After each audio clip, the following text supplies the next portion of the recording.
The storm that moved through central Illinois yesterday meant today residents were left to pick up the damage. But Neoga Emergency Management Coordinator Bob Thomas says even with some cleanup to do, the community is lucky. That there was storm damage done, and they checked, and fortunately nobody was hurt. The storm that moved through Neoga Wednesday was short, swift, and strong. I was outside watching. I did see somewhat of a funnel cloud form over what is the truck stop. It came down twice, did not touch the ground, but went back up. And shortly after, we started receiving calls of property damage throughout the town and out in the rural areas. Marty Hartkes says he knew before his family even went downstairs for shelter that they were hit hard. I handed the kids off to him and I walked out the door and saw the big pine tree land on top of the door, and I walked around the corner and there it was. It was shocking. We've lost one, the building behind us, half of it is gone. Had some equipment in it that's just laying on top of. And then to the east, we lost it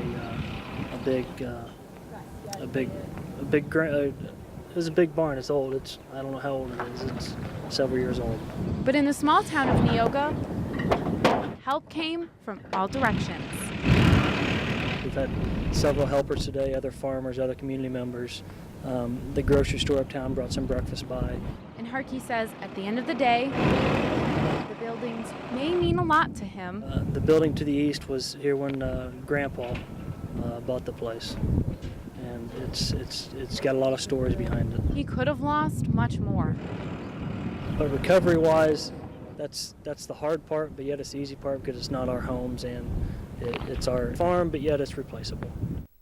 Thomas says Harkes' property was the worst hit in Neoga. Emergency management doesn't believe a tornado caused this damage, but others were spotted in central Illinois near Pana in Christian County and west of Shumway in Effingham County. So far, officials say no injuries have been reported as a result of the storms. This bitter cold won't just give you a cold. It can create problems for those with health issues like asthma and arthritis. That's right, Braden. Today, one doctor told me that as the temps drop, those with heart disease face even greater risks. I just talked to a patient the other day. I've talked to 2 or 3 patients the last few days. I'm just telling my wife to go out there and do it. You know, these people are in their 70s. Their wife probably has some atherosclerosis, some hardening of their arteries, and they may have some blockage too. Well, they may die out there.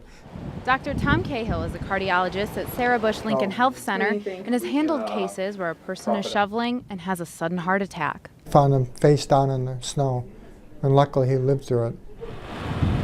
Sometimes they don't even know they have a heart problem. So 1 out of 6 people who die suddenly, they didn't know they had heart disease before. So you could be out there shoveling, you didn't know you had heart disease. Maybe you don't even have a heart attack. Maybe you just drop dead and they find you laying out in the street. It's a potentially serious problem. Brad Kupiak's grandfather had his first heart attack 18 years ago, and Kupiak says the fact that his grandpa is shoveling and snowblowing in this weather is an unsettling thought. It makes me nervous. It makes us all nervous whenever he's doing anything physical outside. I mean, he still does yard work. He still fixes the fence and all that kind of stuff. But he's not, you know, he's not young like he used to be. Nurse Renee Kidd Marshall says heart disease isn't the only health condition affected by such cold weather. That the cold affects and causes joint stiffness and pain. In other people, it has no impact. So that's kind of an individual situation. But asthma, respiratory conditions like COPD and asthma, there's definitely an issue with that. So you're breathing in the cold air and you become constricted and the airways narrow, so it can trigger an asthma attack. But she also has another concern. It takes literally 30 minutes for frostbite to really occur. So keeping your extremities covered, your gloves, socks, boots, layers of clothing, form kind of like an insulation is really important. Kidd Marshall says those with asthma should cover their mouth with a scarf to ease their breathing. And when it comes to shoveling snow, Cahill says those with heart conditions shouldn't do it at all. But everyone should take breaks so they're not overexerting themselves. The town of Villa Grove is getting nearly $500,000, but not to build anything. The Federal Emergency Management Agency is giving the flood-prone town money to tear down homes. But FEMA's Mark Peterson says it's actually to make the community a little safer. You know, it makes it both safer and cost-effective. So as those homes are removed, the potential that a person may or may not be living or visiting in the area, and therefore would not be more prone to flooding, is reduced.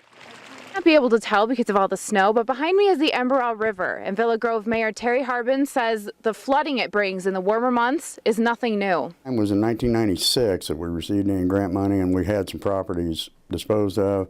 But the flooding this last April overwhelmed Villa Grove, and Harbin says demolishing the homes in unsafe zones makes more sense financially. Probably, every major flood that we've ever had, these same dwellings, and FEMA has to come in and pick up the tab for repairs.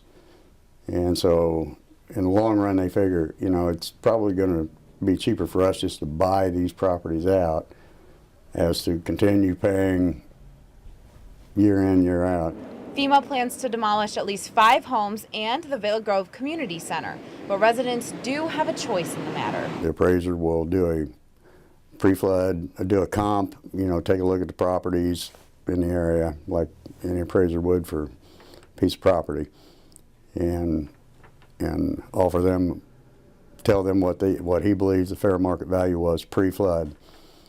And then it's up to the homeowner to either accept that offer or refuse it.